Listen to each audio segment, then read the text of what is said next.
हजरत अली की शहादत के बाद हजरत हसन रजी अल्लाह ताला अन्हु की 6 महीने तकरीबन खिलाफत रही है। हजरत हसन रजी अल्लाह ताला अन्हु ने उम्मत में जोड़ पैदा करने के लिए हजरत मुआविया रजी अल्लाह ताला अन्हु से सुलह कर ली और खिलाफत से दस्तबरदार होकर हजरत मुआविया के हाथ पर बैत हो गए। लोगों ने हजरत हसन से यह कहा कि ये तो आर और जिल्लत की बात है कि आपके वालिद ने जिसके खिलाफ 2 जंगें लड़ी हों, तो आप अपने वालिद की जिससे दुश्मनी रही हो, बेटा उससे बैत हो रहा है। हजरत हसन अहले बैत में से हैं। हजरत हसन बैत हो गए किसके हाथ पर? हजरत मुआविया। लोगों ने कहा यह आर और जिल्लत की बात है। तो हजरत हसन के वो तारीखी अल्फाज हैं कि मैं दुनिया की जिल्लत को जहन्नम की आग पर तरजीह देता हूं। क्या मतलब?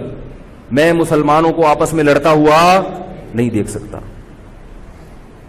मैं नहीं लड़ता हुआ देख सकता। अब कोई इस बेस पर हजरत अली पे इल्जाम लगाए कि इसका मतलब वो लड़ता हुआ देख सकते थे। भाई उनका जो मौकिफ था, जो उनकी समझ में आया, वो उन्होंने किया। हजरत हसन का मौकिफ अपने वालिद के मौकिफ से मुख्तलिफ था। यह इख्तिलाफ राय हो सकता है। उनका मौकिफ यह था कि भाई हजरत मुआविया हुकूमत के अहल हो या ना हो, यह एक अलग बहस है। अगर मैं उनके मुकाबले में मुतवाजी हुकूमत कायम करूंगा तो फिर मुतालबा होगा हजरत उस्मान के कातिल से किसास, जो कि मुमकिन नहीं है, और फिर यह लड़ाई आगे चलेगी। तो बेहतर है कि दस्तबरदार हो जाओ कि हजरत आप हमारे खलीफा हैं, आप हमारे अमीर हैं। कि हसन ने सुलह की थी, लिहाजा शियों को भी चाहिए कि उस बंदे के साथ नरम रवैया रखें, इसलिए कि हसन ने सुलह की थी। लफ्ज़ सुलह बताता है कि कभी जंग थी,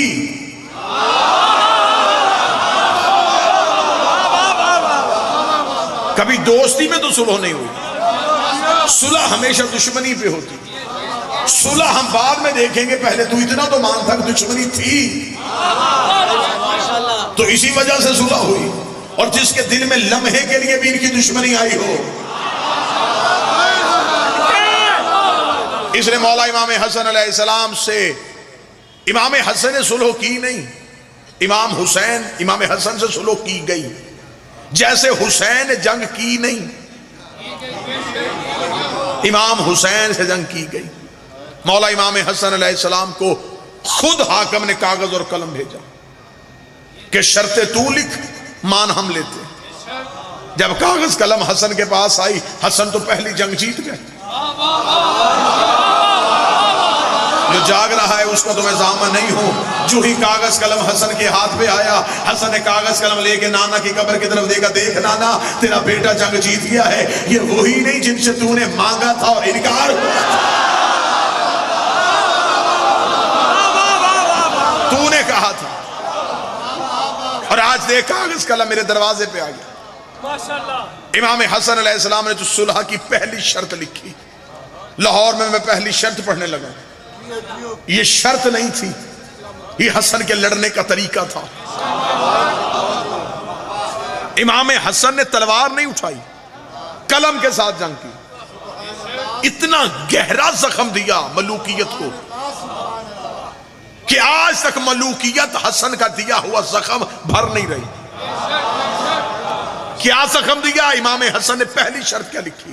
जो नौजवान बच्चे बैठे, इमाम हसन का पहली शर्त, आज के बाद हाकिम सुन्नत कुरान और सुन्नत पे अमल करेगा। माशाअल्लाह माशाअल्लाह। आज के बाद ये लिखे, ये कुरान और सुन्नत पे अमल करेगा। अगर ये पहले करता था तो इसने शर्त क्यों मानी? ये कह देता कि हसन मैं तो पहले भी कुरान और सुन्नत पे अमल करता हूं। इमाम हसन का लिख तो कुरान और सुन्नत पे अमल करेगा। करीब बैठा हुआ था इसका मशीर, और मशीर भी इसके ऐसे ही होते थे कि जंग सफीन में इसने अपने खैमे में बैठ के अमर बिन आस से शर्त लगा ली थी। यजीद के बाप ने कहा कि ज्यादा मैं ज़हीन हूं। अमर बिन आस ने कहा ज्यादा ज़हीन मैं हूं। उसने कहा तेरा मशवरा ना भी हो तो मैं हुकूमत चला सकता हूं। उसने कहा तू मेरे मशवरे के बगैर हुकूमत नहीं चला सकता। तारीख कहती है कि दोनों में शर्त हो गई कि ज़हीन ज्यादा कौन है। अमर बिन आस ने कहा चल मैं तुझे एक बात बताता हूं, कान मेरे करीब कर। इसने कान करीब किया, उसने कहा तुझ जैसा बेवकूफ कौन होगा, खैमे में तेरे मेरे सिवा है कोई नहीं। जहां अकल के फैसले ऐसे होते हो वहां हुज्जत का मुकाबला कैसे हो सकता। आज के बाद तू कुरान और सुन्नत पे अमल करेगा। करीब बैठा हुआ था इसका मशीर, इसने यजीद के बाप से कहा, इसने रुक, मैं नाम नहीं लूंगा, मैं सिर्फ यजीद का बाप ही कहूंगा।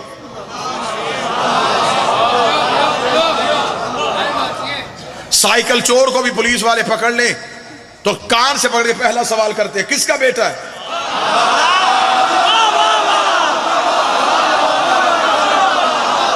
मेरा ख्याल है कि उनके लिए सबसे बड़ी मौत ही यह है जब क़यामत वाले दिन फरिश्ते कान से पकड़े पूछेंगे, बता किसका बेटा है। आज के बाद तू कुरान और सुन्नत पे अमल करेगा। अमर ने कहा, एक शर्त तू भी लिखवा दे, मैं हिस्ट्री आपके सामने पढ़ रहा हूं। इसे कहा, एक शर्त हसन तूने लिखी, एक हम लिखवाएंगे। इमाम हसन ने मुस्कुराकर लिखवा। इसे कहा, लिख शर्त कि सिर्फ कुरान और सुन्नत पे अमल नहीं होगा, सीरत शेखैन पे भी अमल होगा। सीरत शेखैन जो पहली खिलाफतों का दौर गुजरा था उन पे भी अमल होगा। ये शर्त कहनी थी, इमाम हसन के चेहरे पे मुस्कुराहट आई। इसने कहा, हसन हमने तेरी शर्त मानी, तू हमारी शर्त क्यों नहीं मान रहा? इमाम हसन ने कहा, लिख दूं?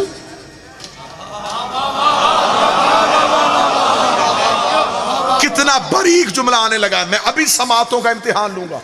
कौन बंदा है जो सेहनी तौर पे मजलिस में बैठा? मखदूम नासिर शाह जी, इमाम हसन ने कहा, लिख दूं शर्त? इसे कहा, लिख, मैं लिखवा रहा हूं कि उनकी सीरत पे भी अमल होगा। इमाम हसन का देख ले, मैं लिखने लगा हूं, ये शर्त तूने लिखवाई है? उसने कहा, हाँ मैंने लिखवाई है। इमाम हसन ने कहा, तो लिख दे। अगर ये कहते हैं, ये तस्लीम कर गए हैं सीरत शेखैन पे अमल होगा। जब मैंने कुरान और सुन्नत वाली शर्त लिख दी थी तो तुम उसी सीरत लिखवाने की जरूरत ही नहीं थी। इन्होंने खुद तस्लीम कर लिया कि वो भी कुरान और सुन्नत पे अमल नहीं करते थे। बोलो जो हसन के नौकर बैठे, अगर इनकी सीरत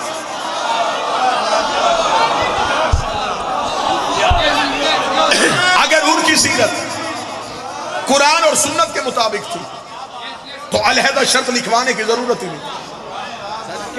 हाकम के चेहरे पे मौत का पसीना आया। इमाम हसन ने कहा, मेरी बारी है, अगली शर्त मैं लिखवाऊंगा। हसन ने कहा, फिर इस शर्त के बाद मैं कोई शर्त नहीं लिखवाऊंगा। हाकिम ने कहा, लिखवा, आखिरी शर्त कौन सी लिखवाना चाहता है? इमाम हसन के चेहरे पे अली वाला जलाल आया। फिर मैं तीसरी शर्त लिखूंगा, तख्त ताज चाहिए ना, उठाओ तख्त और ताज। आज के बाद कोई कुत्ता मिंबर में मेरे बाबे अली को नहीं भौंकेगा। उठाओ, ले जाओ अपनी हुकूमत। आज के बाद कोई भी मेरे बाबे अली को नहीं भौंके। इसने एक दफा जनाब हसन को अपने दरबार में बुलाया। दरबार में बुला के इसने सारे अपने हवारियों से कहा, आज बुलाऊंगा मैं हसन को दावत पे, दावत होगी खाने की, तुमने करनी है हमारे आबाओ अजदाद की तारीफ। 7 बंदे बिठाए इसने दस्तरखान पे, नाम मुझे याद है।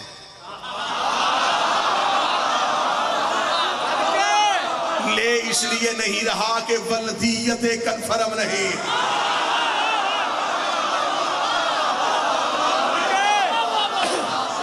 नाम तारीख में लिखे।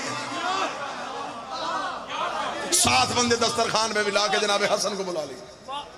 मेरा करीम शहनशाह दरबार में आया। उससे पहले कस्में दलवाई लोगों से, एक भी बंदा जनाब हसन की इज्जत के लिए उठेगा नहीं, सिर्फ मेरे अबाओ अजदाद की तारीफ करोगे। जितना हो सके अली की तौहीन करनी है, जितना हो सके अहले बैत की तौहीन करनी है। इमाम हसन का पहला कदम दरबार में आया। एक लम्हे के लिए अपने आप को जगाना, मैं तुम्हें हसन सुना। इधर इमाम हसन का पहला कदम दरबार में आया। हालत क्या है? सर पे रसूल वाला अमामा, कांधे पे हाशिम वाली दस्तार, जुल्फकारे हैदरी को नियाम में लिए हुए, अब्दुल मुतलब की अबा पहने हुए, अंगुश्तरिये सुलेमान को हाथों पे लिए हुए। हसन का पहला कदम दरबार में आया। अब अभी ये बंदे साथ नहीं उठे, यहाँ हाकिम शाम उठ के खड़ा हो गया। हाकिम शाम का उठ के खड़ा होना था, सात बंदों ने कहा हमसे तूने कसमें ली थी कि तूने खड़े नहीं होना, और तू हसन के एहतराम में खड़ा हो गया। इसे का कसम है उस खुदा की, जो ही हसन ने पहला कदम दरबार में रखा, हसन के पीछे मैंने एक दियो को आते हुए देखा जिसके हाथ में